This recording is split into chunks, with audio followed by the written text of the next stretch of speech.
So what is going on, guys? I am Black Ops Amazing. Welcome back to another zombies questions and answer video where we take your questions from the comment section below and answer them in the video. As always, if you enjoyed today, drop a like rate if you want to. Make sure you are subscribed to stay up to date with the latest content on the channel. But without further ado, let's get into this. Here we go. So the very first question of today from Teddy Worms Sour Cream says, this is a weird question and maybe dumb, but what do the vampires and werewolves have to do with zombies in the new DLC map, Dead of the Night? So clearly, as you can tell, this question was asked to me quite a while ago. I've had this stored on my PC for a little bit of time now. However, the reason I haven't answered it as of yet is because I really am not too sure on the answer. Dead of the Night is probably my least played map out of all of COD Zombies. Well, obviously anything Treyarch Zombies at least. Even though it's the latest map, I definitely haven't played it as much as any of the other ones. Honestly, the main reason I would have to say is because it's a part of the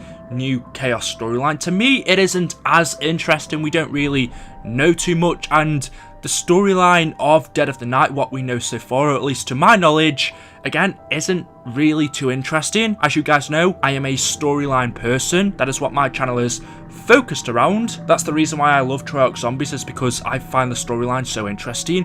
Whereas Dead of the Night, or should I say Chaos in total, 9 and Voyage of Despair, what we've had so far is it's pretty basic. I personally don't find it too interesting. The map itself is actually pretty good, and it's a shame that there was no trailers or anything built up around it. But for that reason, honestly, I don't know as much as I'd like to about the backstory of this map. Usually with every new DLC, I'd learn everything to do with its story. But with Dead of the Night, I'm really not 100%. It's kind of like that one-off map that I feel has just got pushed to the side. However, getting back to your question, what do the vampires and werewolves have to do with zombies? Well, this is a part of our new Chaos story. It has nothing to do with the old Ether story. It would seem like the same thing that creates the zombies, the Prima Materia, perhaps helped to create the werewolves and vampires as well, but again, I'm not too sure. It's one that I can't really answer. However, if you guys have any more, let me know in the comment section below. The next question of today from the shitty troller says, what would Brutus do if he successfully managed to capture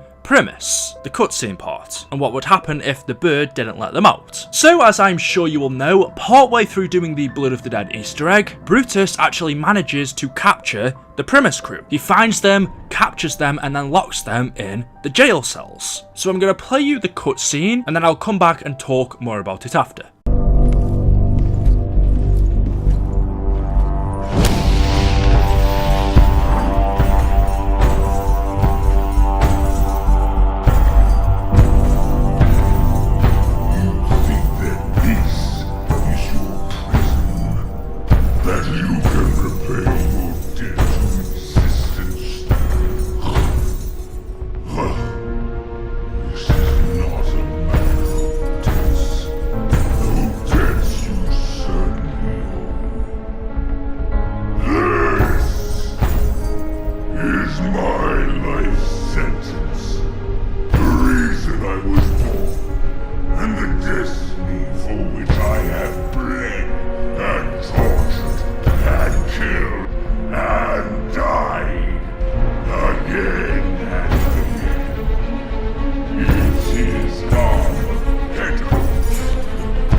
You're locked up on this shithole island, same as us, pal.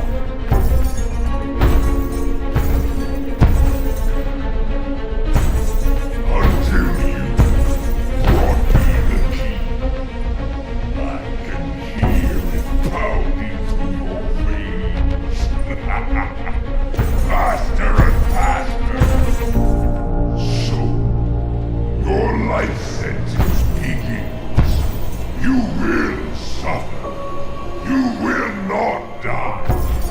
Your hearts will beat as everlasting engines in my machine, holding the gateway open so that they will finally be free. Now rest yourselves. Soon we begin. Lights out!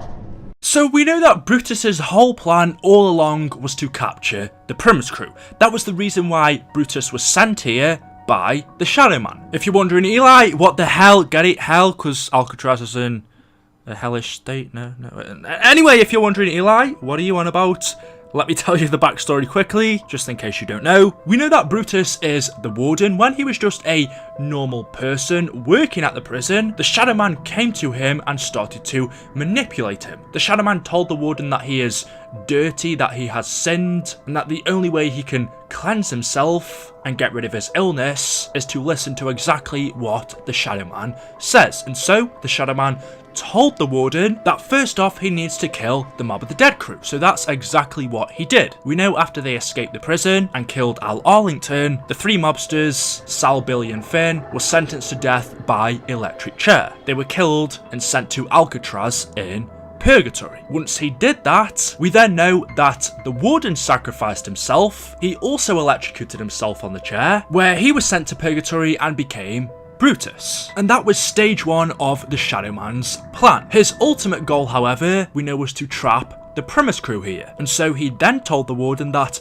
once Richtofen, Dempsey, Nikolai and Takeo arrive in this Alcatraz dimension to collect the blood vials, Brutus was to trap them here forever. And we know he did that by closing the rift, meaning they couldn't escape. And so the Primis crew were now trapped in this hellish state of Blood of the Dead on Alcatraz, with Brutus hunting them down, where eventually, as we see, he captures them, locks them in the cells, where he tells them, you think this is your prison? You think you can do what you want? This is my life sentence. This is the reason why I was born. This is my destiny for which I have bled and tortured and killed and died for again and again and again. It is Armageddon. Brutus tells them that the reason he is here is to trap Primis in the prison, and that he can never be killed. He can die again and again, and he will just keep coming back. He tells them he has sacrificed everything for this. And then he says, finally, you've brought me the key. I can hear it pounding through your veins, faster and faster. So your life sentence begins. You will suffer, you will not die, your hearts will beat as everlasting engines in my machine, holding the gateway open, so that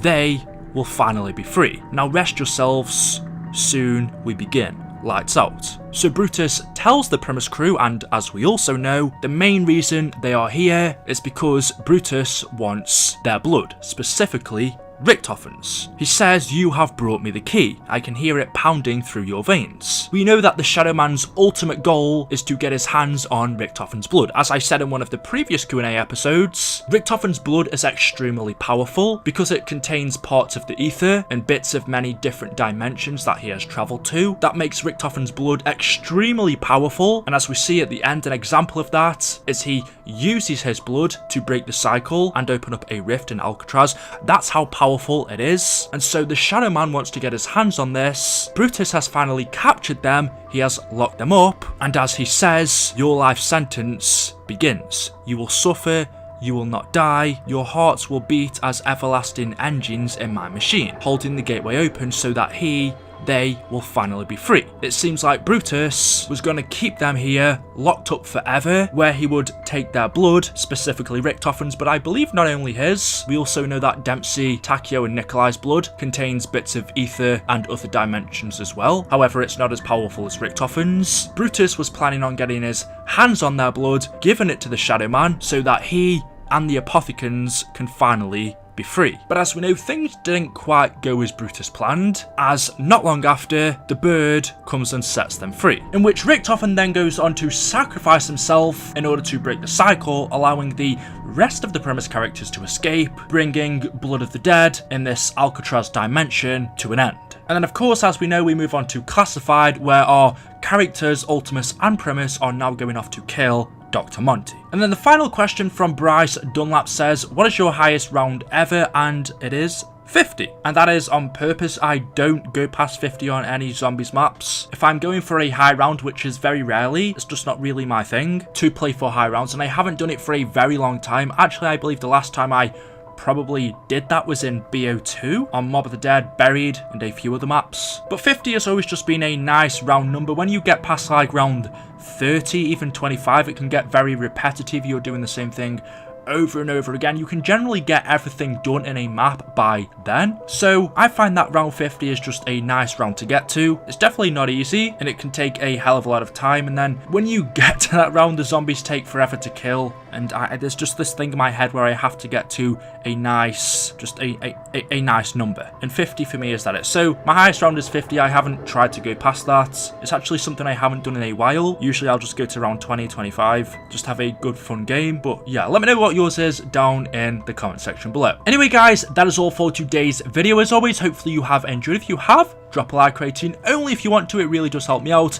Make sure you are subscribed to stay up to date with the latest videos on the channel, and also click that bell notification icon as well. Thank you for watching, and I will see you guys in the next video. Until then, goodbye.